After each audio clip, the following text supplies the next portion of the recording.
Bonjour Dominique. Bonjour Lilia. Aujourd'hui, il me semble que tu voulais ajouter quelques mots sur l'équilibre du féminin et du masculin. Hmm. Alors déjà, simplement ce qui surgit en moi quand tu dis ça, c'est déjà simplement l'équilibre entre toi et moi dans un interview comme ça. Déjà de regarder ton visage, de regarder le mien, d'entendre ta voix, d'entendre la mienne. Et il y a une polarité, même les voix sont, je crois que c'est les voix entre hommes et femmes, c'est une octave de différence. Donc déjà, dans la nature, entre hommes et femmes, tout le temps, il y a ce jeu entre hommes et femmes et qui dénote le jeu entre des polarités qui, par extrapolation, peuvent être comprises qu'on a aussi cette polarité à l'intérieur de nous.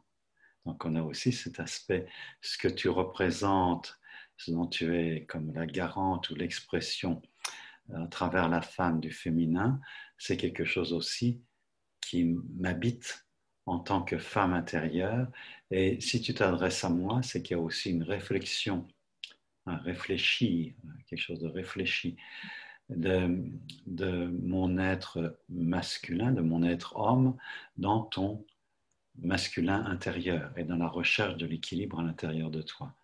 Donc c'est déjà de reconnaître ça.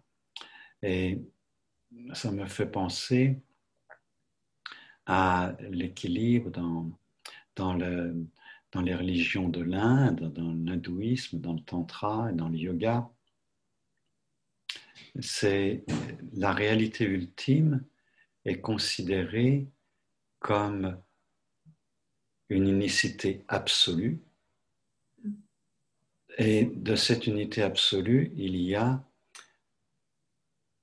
création, il y a émergence. Et dès qu'il y a émergence, il y a polarité.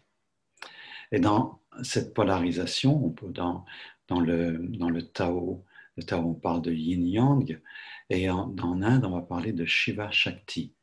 Et on va les représenter, on va représenter la réalité ultime. Ce qui, dans l'expérience humaine, se rapproche le plus de la réalité ultime, c'est le, j'allais dire l'embrassement sexuel homme-femme qui sont représentés traditionnellement en yabyum. C'est-à-dire en yabyum, ça veut dire assis. C'est une union sexuelle assise, donc dans la verticalité. Et c'est Shiva Shakti dans une étreinte cosmique éternelle, et c'est de cela que jaillit l'enfant création. Et même des physiciens quantiques, je pense que je ne me trompe pas si j'écorche pas son nom, Amrit Goswami, je pense quelqu'un comme ça, et d'autres, considèrent complètement à l'inverse de la science occidentale que c'est la conscience qui est l'origine et non pas la matière. En Occident, enfin, les penseurs du 19e, du 20e siècle, beaucoup disent, autour du marxisme aussi beaucoup, c'est la matière et tout, et la conscience et les sentiments, ce n'est que une émanation de la matière. C'est un aspect, je ne sais pas trop comment l'expliquer, mais c'est euh, un effet secondaire, enfin quelque chose. Et tu vois, et on peut se demander d'ailleurs dans cette vision-là, mais alors d'où vient la conscience? Qu'est-ce que c'est que la conscience? Qu'est-ce que c'est que cette matière qui contient de la conscience? Et on en revient à la vision de l'Inde qui dit non, c'est la conscience elle-même qui est source de tout, et de la conscience fondamentale jaillit le Big Bang, jaillit l'énergie. Et le jeu de tout ce qui apparaît, c'est tout le temps, continuellement, un jeu entre la conscience et l'énergie. La conscience source, la conscience centre, et l'énergie la nature, la matière est énergie, donc cette danse des particules, cette danse des électrons, voilà, cette danse subatomique et atomique et moléculaire, tout ça, c'est l'expression de l'énergie de la conscience et qui se manifeste dans une créativité sans fin. Et ce qui est important, c'est de réaliser que ce ne sont pas juste des concepts. Ça peut devenir une façon de lire notre expérience intérieure, ou notre expérience dans ce monde, et pas seulement intérieure, mais aussi la façon dont nous évoluons dans ce monde, et que ça peut lire notre expérience, mais surtout orienter notre regard et notre compréhension dans une expérience qui est toujours renouvelée. Alors, qu'est-ce que je veux dire concrètement? D'accord, je me gratte maintenant. Quand je ferme les yeux, il y a conscience. Quand je ferme les yeux, habituellement, je propose de porter le regard à l'intérieur. Et c'est très intéressant parce que dans un groupe ou à une personne, quand je dis ferme les yeux, regarde à l'intérieur, immédiatement, il y a un mouvement de s'ordresser. C'est-à-dire la conscience va avec alignement. Immédiatement, la colonne vertébrale s'endresse, la nuque s'allonge, se redresse. Et de cette conscience émerge, ou dans cette conscience, émergent des sensations, des émotions. On peut voir des pensées arriver, repartir, la respiration, etc., etc. Et l'ensemble des phénomènes, c'est ce qu'en Inde on appelle Shakti, le jeu de l'énergie. Et plus je me rends compte de la présence que je suis, donc de la conscience que je suis, plus je suis lié. Mais être lié, c'est comme si j'étais différent. C'est plus je me reconnais comme étant partie, faisant partie de cette conscience des origines et de cette conscience énergie qui se manifeste continuellement. Donc, si je veux être créatif, libre et créateur, en fait, ce n'est pas en me vivant comme séparé, c'est en me vivant comme étant, faisant partie de la source. Et de la source jaillit continuellement toutes ces sensations, toutes ces émotions, toutes ces pensées. Et à ce moment-là, je revis le grand mystère cosmique de ce qui émerge, de ce qui émane de la source et qui est toujours lié à la conscience source. Et cela, je le vis dans mon corps en pénétrant par ma conscience, mon intention consciente dans mon corps, eh bien, il va y avoir cette relation intime de Shiva Shakti à l'intérieur de moi. Et je redeviens, je me redirige vers l'œuf cosmique des origines, diraient les alchimistes, et en même temps, il y a un calme immense, je retrouve le silence et la puissance du silence de la source, et en même temps, je redeviens une source où je me révèle être une source continuelle de créativité et de vitalité. Donc en moi, je vis possiblement, ça arrive tout le temps, mais si je n'y porte pas conscience, ce n'est pas complet, ce n'est pas plein, cette réalité extatique, orgasmique de l'univers, de l'union de mon corps, de ma matière vivante, avec la conscience qui est dedans. C'est comme une pénétration. Quand je porte mon regard à l'intérieur, c'est une sorte de pénétration. Et tout le drame qui se passe dans les blessures du féminin, le rapport entre l'homme et la femme, j'en arrive à penser que la solution ultime, ça se passe à l'intérieur de soi.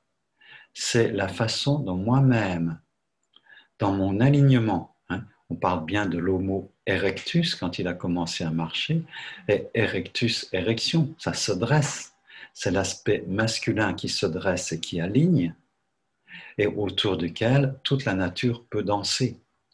Et est-ce que moi, je suis dressé? Est-ce que je permets à toutes mes émotions de danser en moi? Et est-ce que, en faisant cela, ne serais-je pas aussi dans un alignement masculin qui permet à la femme qui vit avec moi ou qui fait l'amour avec moi de danser autour de mon axe sexuel et qui n'est pas que le sexe, mon axe sexuel, c'est ma colonne qui me redresse dans la vie. Cette érection de l'homo erectus et cette érection je dirais, du jeune enfant qui commence à marcher et qui est extatique de pouvoir trotter partout. Il faut voir le visage des bébés quand ils ne sont plus des bébés et qui commencent à marcher et à se déplacer. Si tu vas dans leurs yeux, c'est extatique. Donc pour moi, là, on va en venir donc aux blessures du féminin, mais les blessures du féminin, ils sont d'abord l'expression de la blessure de chacun des membres du couple entre leur masculin et leur féminin et de leur difficulté à vivre l'équilibre homme-femme. Hein, c'est complètement lié.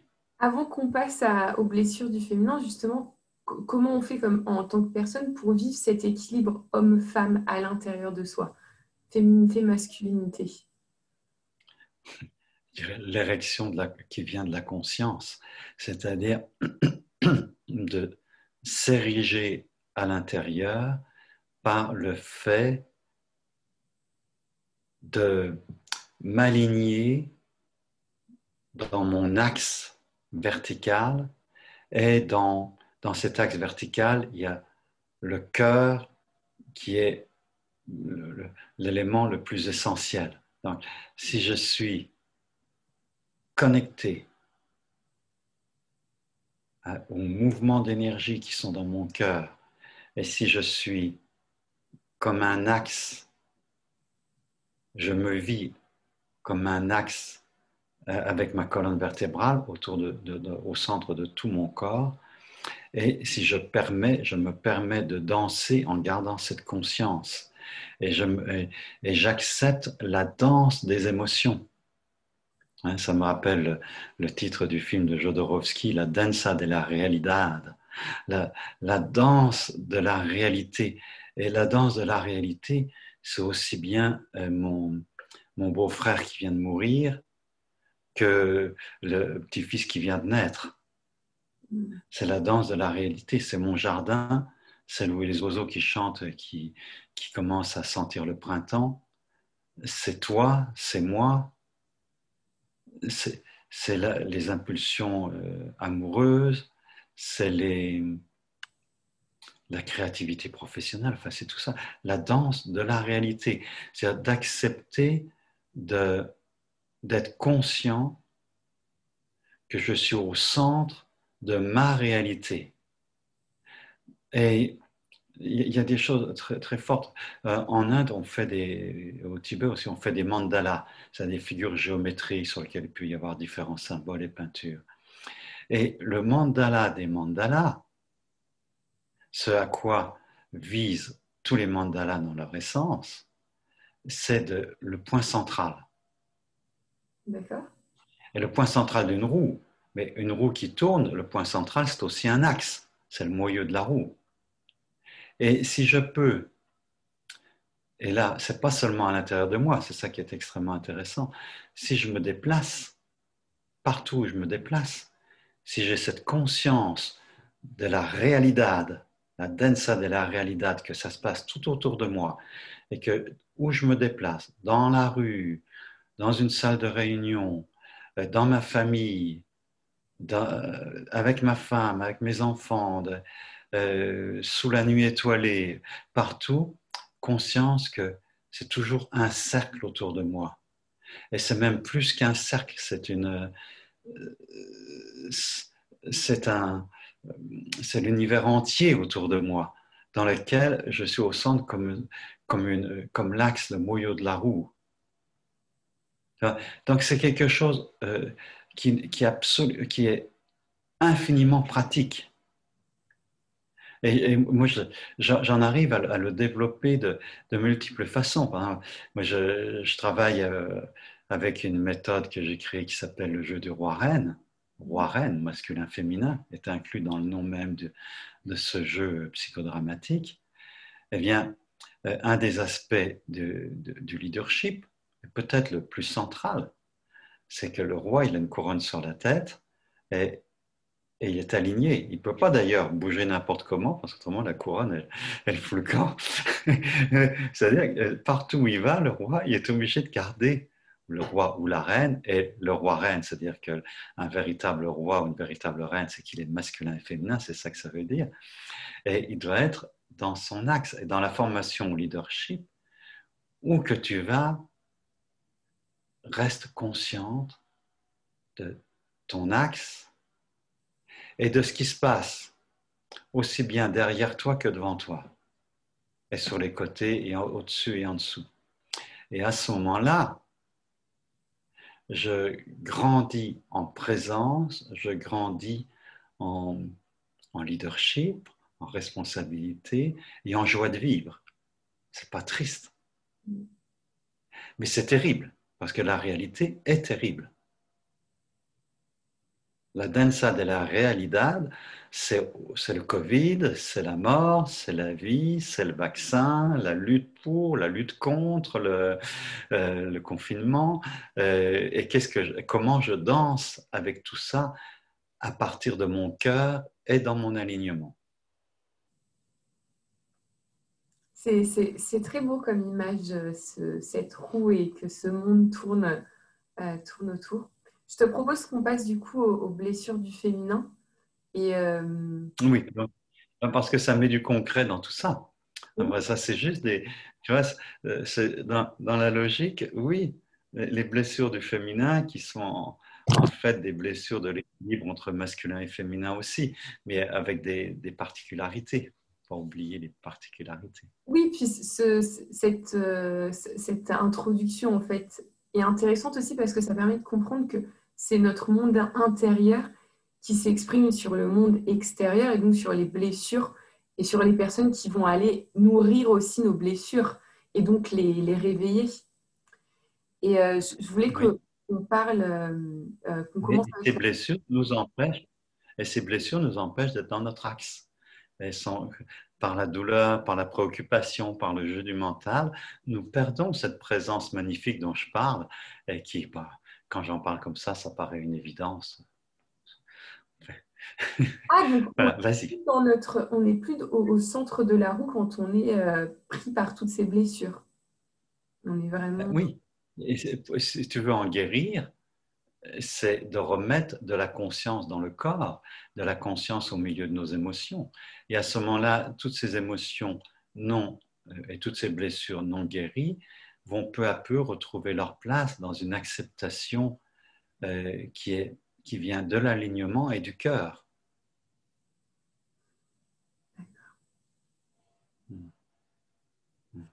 Et euh, en fait, j'ai donné la clé principale, à mon sens, hein, c'est mon point de vue.